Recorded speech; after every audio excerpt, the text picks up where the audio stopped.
ইরানের জন্য কোটি কোটি মানুষের দোয়া রয়েছে। ইরান কখনোই হারবে না, ইনশাআল্লাহ।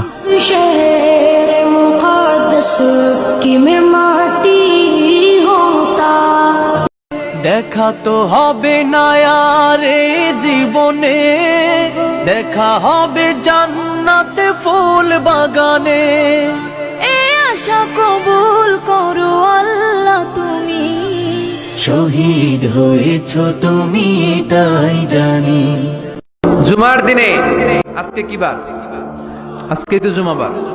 এই জুমার দিনে আল্লাহর হাবিব বলেন একটা সময় আছে, ওই সময় বান্দা যাই চায় আল্লাহ তাই দেয়। ওই সময়টা কখন, এই নিয়ে মুহাদ্দিসিন ইকরামদের মধ্যে ইখতিলাফ। সবচেয়ে গ্রহণযোগ্য মত হচ্ছে আসরের পর থেকে শুরু করে সূর্য ডোবার আগ পর্যন্ত। ওই মুহূর্তে দোয়া করবেন, এই সময়গুলো নোট করে রাখবেন, এই সময় চাইলেই আল্লাহ দিয়ে দেয়। ইফতারের 10 মিনিট আগে, 20 মিনিট আগে সমস্ত ব্যস্ততা ছেড়ে দিয়ে তাদের প্রত্যেকের উচিত এই সময়টা মনোযোগ দিয়ে দোয়ায় লেগে থাকা।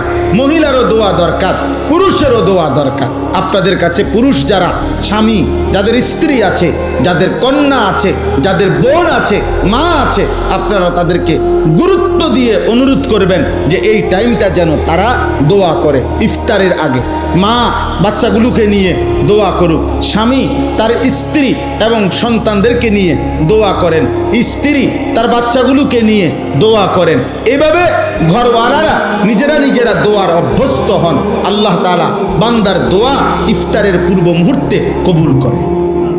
আল্লাহ কোরআনে ওয়াদা দিছে, বান্দা একটা মাস রমজান তুমি যত্ন নিয়া রমজান মাসটা কাটাইবা, সবগুলো গুনাহ ছেড়ে দিবা, আমি আল্লাহ তাআলার হুকুমগুলো পালন করবা।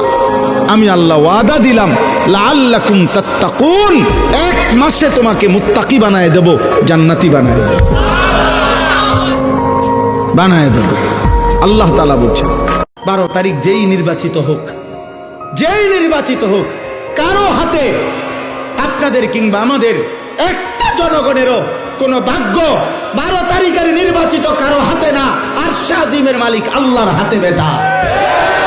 11 তারিখ যার হাতে, 12 তারিখ তার হাতে, 13 তারিখও তার হাতে। এমন মালিক ভুলে গেলেন কেন?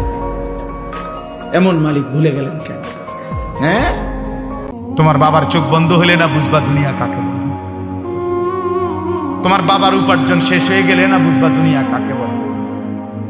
তোমার কাঁধে যখন উপার্জনের দায়িত্ব আসবে তখন না বুঝবা দুনিয়া কাকে বলে। রোজগার কত কষ্ট,